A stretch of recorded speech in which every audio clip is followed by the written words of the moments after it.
It's no secret that the Fox Body Mustang has been gaining in popularity in recent years. Given that, have you ever thought about building resto-modded Fox Body and applying the knowledge and equipment that has been learned over the past several decades? Think of it as a continuation of the Outlaw Mustang. Well, for those who have not been around for the 30 plus years we've been doing this, back in the late Fox era, we built a series of cars that were called Outlaws, and they were really cool cars. We did a whole bunch of stuff to them. It had kind of like a small cowl hood, which make them distinguish. And my entire performance platform: chassis, suspension, wheels, tires, brakes. That's the 5 things that makes my cars great.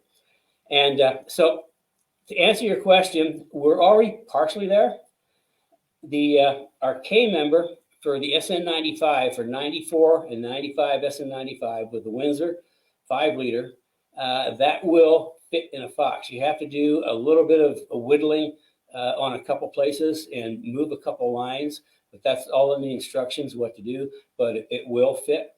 So that's a modern K member, and with good geometry in the front. And of course, that converts it to coilover. And with that, we always would recommend that you go to a 96 and newer spindle from the SN95. You don't want 94 or 95.